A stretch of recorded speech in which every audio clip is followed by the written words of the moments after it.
me begin this program by telling you one of my favorite stories, the story of the camel. There was this camel owner that was traveling across the desert and pitched tent for the night, and the slaves came in to report that they had 20 camels and only 19 pegs to tie them to. What do they do? So the master said to them, you know, these camels are stupid creatures. Just go through the motions of driving a peg in the ground and tying this last camel to it, and it will stay put for the whole night, which is exactly what happened. The next morning, when they lifted tent and were moving on, the slaves came to report that this camel wouldn't budge. Ah, said the master, you probably forgot to go through the motions of untying him. So they untied him, and the stupid animal went ahead, went with the others. How like human beings, who are so thrilled by things that are not real, illusory, and are so terrified by things which are illusory: success, failure, criticism, the good opinion of others, as I explained to you in our last program. The other day I was traveling from the US to Canada. As we crossed the Canadian border, or the US frontier, the pilot said, well, we're at the US border right now. You look down through the window, it's funny, you can't see it, you know. Have you realized that that only exists in your mind, that in nature there is no border? That being an American is only in your head? That there are no American trees or American mountains? This is a convention that people are ready to die for. That's how real it looks to them. Has it ever struck you that Christmas Day doesn't exist except in your mind? In nature, there's no Christmas Day, but you got Christmassy feelings. Or there's no New Year's Day, and there's no illegitimate child. Tell someone he or she is an illegitimate child. Turmoil. But in nature, there is no illegitimate child. Illegitimacy is a human convention. Tell a kid that he or she is adopted, and you run into trouble sometimes. It is in the head. There are cultures where almost everyone is adopted, so nobody bothers. We're reacting to words. We're reacting to ideas in our head. We live on ideas. We feed on them, on words, words, words. Reminded of the guy, the farmer, who was living on the Russian border, the Finnish-Russian border. They were drawing up the frontier, and he had to make up his mind whether he wanted his farm to be in Finland or in Russia. He chose Finland. The Russian officials descended upon him and demanded to know why he didn't want to be in Russia. And he said, look, all my life, I have always wanted to live in Mother Russia. But you know, at this age, I simply wouldn't be able to take another Russian winter.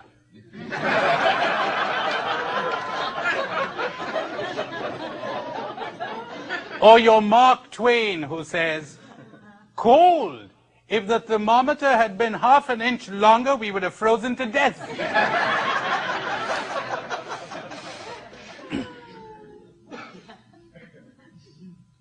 In this program, I want to deal with the illusions connected with love. To talk of prayer is to talk of love. For God is love. Love is divine. But what generally goes under the name of love has nothing to do with love at all. Nothing. So let me begin by telling you what love is not, and then indicating, however vaguely, what love is. Love is not attraction. I love you more than I love anyone else. Translate, I'm more attracted to you than to others. How does that sound? You draw me more than others. You fit the programming in my head better than other people do. Not very flattering to you, because if my programming had been different, remember how people say, what does he find in her? What does he see in her? Aha! They say love is blind. Attraction is blind, not love. There is nothing so clear-sighted as love. This whole process of I'm attracted to you, you know where the love comes from? It comes from you, not from me. It doesn't spring from me. You draw me. The day you cease to be attractive, what happens? Well, I'll hold on to you out of guilt, out of loyalty, out of an ideal. But love in your sense of the word has died. If, for you, love means attraction. It's gone. I was told of an old couple, grandpa and grandma. They were celebrating their 60th wedding anniversary. They were tired after all the celebrations, sitting in the veranda, and grandpa felt moved, see, and he said, Grandma, I'm proud of you. What was that, Grandpa? She says, you better speak louder. You know I cannot hear you without my hearing aid. He said, I'm proud of you. She says, that's all right, I'm tired of you too. What was that, Grandpa? She says, you better speak louder. You know I cannot hear you without my hearing aid. He said, I'm proud of you. She says, that's all right, I'm tired of you too.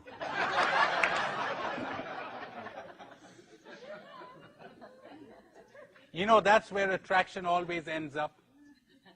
You're attracted. If you give in to that attraction, gratification follows. And after the gratification, wearisomeness. Or, if it persists, anxiety. I hope I can keep this. I hope somebody else doesn't get it. Possessiveness, jealousy, fear of loss. That isn't love. Another thing that love is not, it is not dependency. Now, you know, it's very good to depend on people. We depend on one another, or else we wouldn't have society. Interdependence, wonderful. We depend on the butcher, the baker, the candlestick maker. We depend on the pilot, on the cab driver, on all sorts of people. But to depend on another for your happiness, that is the evil. That someone would have the power to decide whether you would be happy or not. If you have that, if you ever give to somebody this power, you will be fearful. You will manipulate. You cannot leave that person free, because don't forget, your happiness depends on this person. You're a burden. Sometimes you get two empty people depending on one another. Two incomplete people depending, leaning on one another. Two dominoes. One moves, the other falls. Is that love? Love is not the assuaging of our loneliness. People feel empty inside, and they rush to fill the emptiness with someone. That isn't love. Incidentally, that emptiness, that loneliness, that so many people are running away from. They run into all kinds of activity, even social activity. They run into work. They run to other people's arms to assuage that emptiness, that loneliness. The only cure for that loneliness, I said to you in the previous program, is not contact with human beings, but contact with reality. What does that mean? If you would face the loneliness, you might discover that it isn't there. There is no emptiness. If you would face the illusion that you were programmed into by your society, that you need others, you'd realize it isn't there. You're watching a movie, enjoying yourself immensely. Suddenly, at that moment, you don't need anybody. This is an illusion that has been created in our heads. And here's something else you may want to remember for the future. Both what you're running away from and what you're searching for is inside of you. It's all there. If you would face what's going on inside of you, what you're running away from would disappear. And what you're searching for would emerge. So love is not the assuaging, the soothing of our loneliness. Mostly when people talk about love, you know what they're talking about?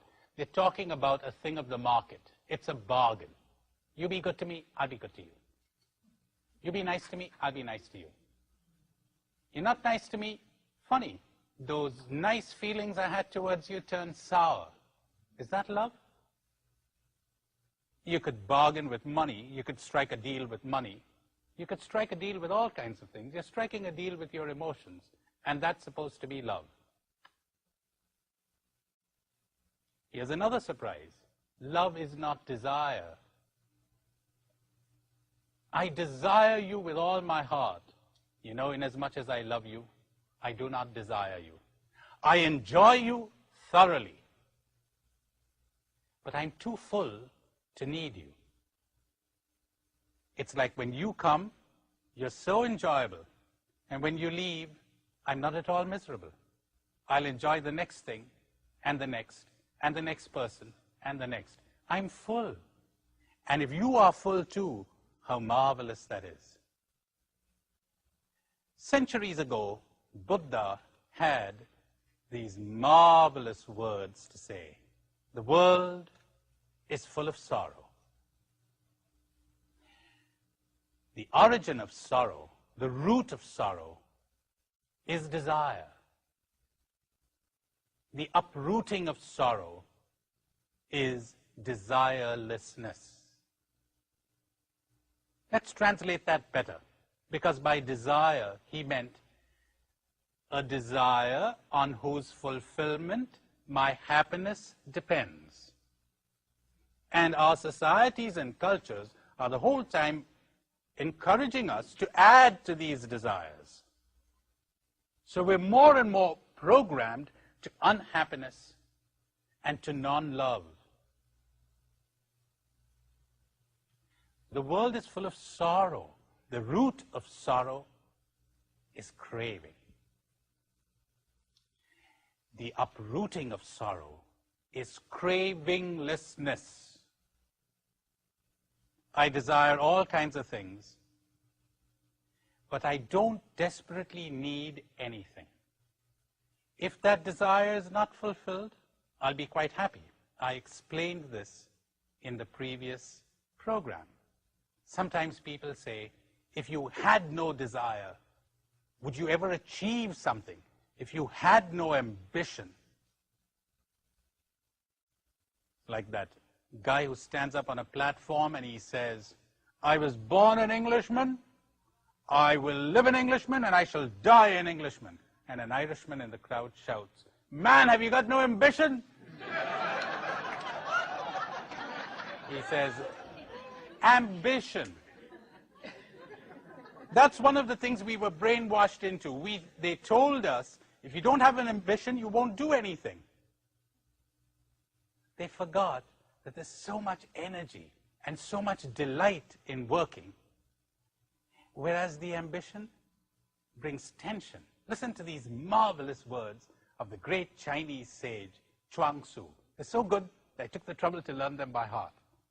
Let's see if they come out well. And if they don't, we won't be upset by the failure, will we? Now, when an archer shoots for nothing, he says, he has all his skill.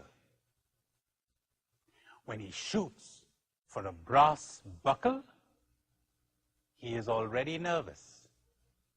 When he shoots for a prize of gold, he goes blind. He is out of his mind. He sees 2 targets.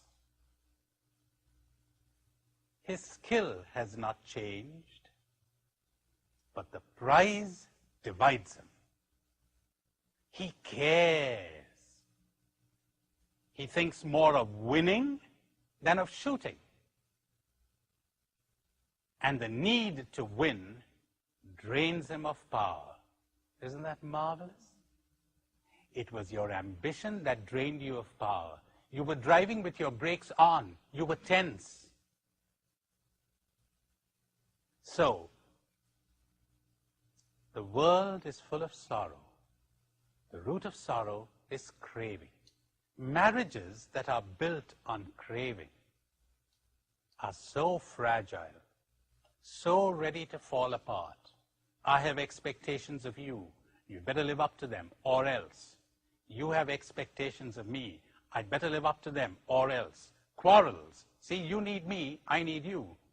I need to find my happiness in you. You need to find your happiness in me. That's where the struggle begins. That's where the possessiveness begins. And you know something? Wherever there is desire, in this sense of the word, there's a threat. And where there's a threat, there's fear. You know something? Wherever there is desire, in this sense of the word, there's a threat. And where there's a threat, there's fear. And where there is fear, there is no love, because we always hate what we fear. And perfect love casts out fear. Wherever there's desire of the type that I described, it always goes attended by fear. So love is not desire. Love is not attachment. Falling in love is the exact opposite of love. And it's canonized everywhere. It's a disease. Everybody's trying to give it to you. You find it in your movies, in your love songs. These are need songs. I saw a movie the other day. This girl says to this boy who's dying, "Don't die. I love you. I cannot live without you." I cannot live without you. Love, that's hunger.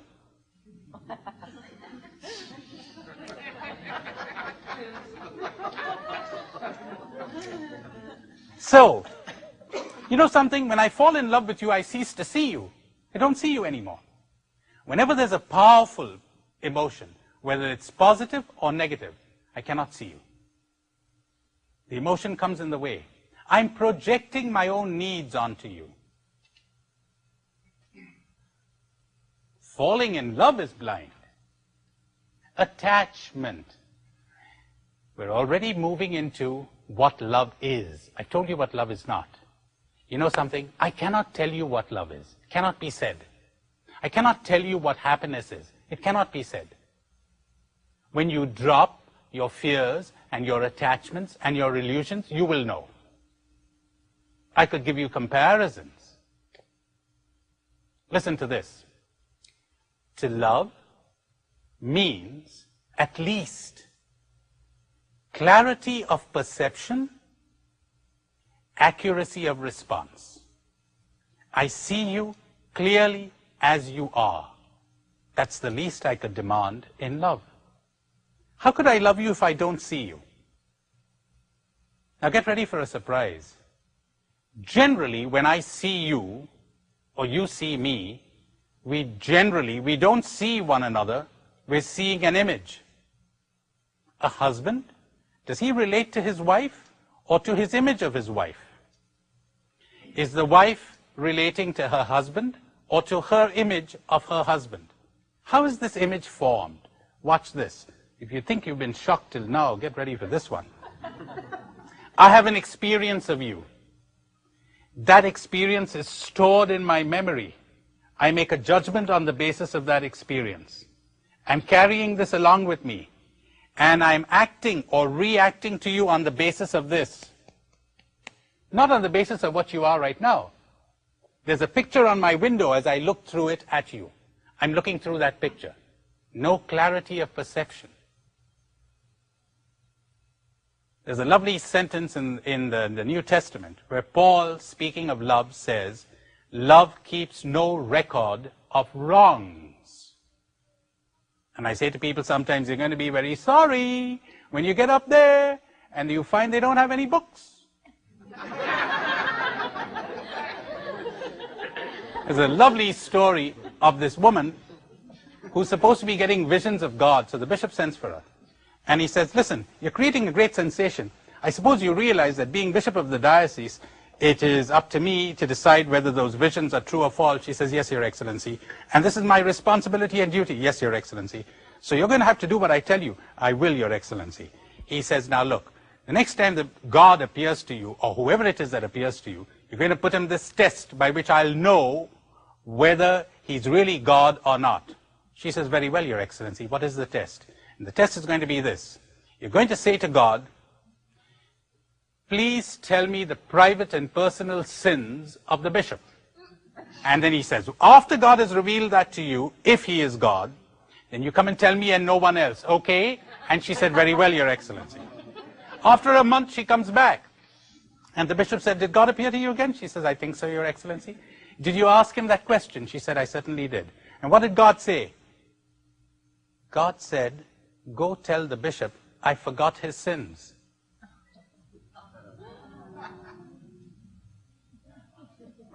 How about that one? No record. You know something? Love keeps no records of rights either. No rights, no wrongs. No good, no bad. I see you in present moment freshness, and I react to what's here. Shall I react to a memory or to you? A memory, good or bad? That cuts both ways, you know. We had a quarrel, and you come up to me and say, you know, sorry about that quarrel. Quarrel? I remember it, but there's no emotion attached to it. It's over.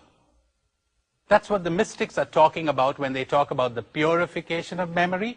They're not saying forget everything, drain it of emotion, sanitized. And you say, remember how much we were in love 2 years ago? You want me to react to that? You want me to react to you as you are now? You want to carry over this capital and get dividends from it? You know, if you come to think of it, it's terrifying. Most people are doing the opposite of this, which means they don't know what love is. Love is like listening to a symphony. Life is a symphony, and to love means to be sensitive to the whole of that symphony. It means to have a sensitive heart to everyone and to everything. It means to have a sensitive heart to everyone and to everything. Can you imagine someone who's listening to a symphony and only hears the drums? Or gives so much value to the drums that the other instruments are almost drowned out? A good musician who loves music will listen to every one of those instruments. He may have his favorite instrument. He may have his preferences, but he listens to them all. When you fall in love, when you have an infatuation, an attachment, an addiction, an obsession with a human being, you know what you're doing? That person stands out and the others are drowned out. Your heart is no longer sensitive. Love is not a relationship. Love is a state of being. Love exists before there's any human being around. Before you come around, love already exists. Namely, the sensitive heart exists, always. You don't draw that heart. That heart is sensitive to you and responds accurately to you. But then to drown out the drums, that's just as bad because you're hardening your heart again. This is what love is, to listen to the whole of the symphony, to be sensitive to it all. I told you, when the eye is unobstructed, the result is sight. You cannot do anything to get love. If you would understand your desires, attachments, attractions, obsessions, addictions, and they would drop, love would emerge. When the eye is unobstructed, the result is sight. When the heart is unobstructed, the result is love. In my country, the poets and the mystics put it so beautifully. They say, is it possible for a rose to say, I will give my fragrance to good people and withhold it from bad people? The rose by its very nature cannot but love all. Is it possible for a lamp lit in the night to say, I will give my light to the good people in this room and withhold it from the bad? Is it possible for a tree to say, I will give my shade to the good people who sit under me, but withhold it from the bad? It cannot. And the poet Kabir will say, the tree will give its shade even to the man who is striking it down, and if it is a sweet-smelling tree, it will leave its scent on the axe. What merit is it to you, of yours, if you only greet those who greet you? And if you only love those who love you? You must be all loving, as your heavenly Father is all loving, for he makes his sun to shine on good and bad alike, and on saints and sinners alike. All right. If you have some questions, I'll deal with those. Could you explain what you mean by responding accurately? A little more detail? All right. When you perceive clearly, you really cannot but respond accurately. Because clarity of perception means you've dropped whatever obstacles there are to seeing. That seeing is love.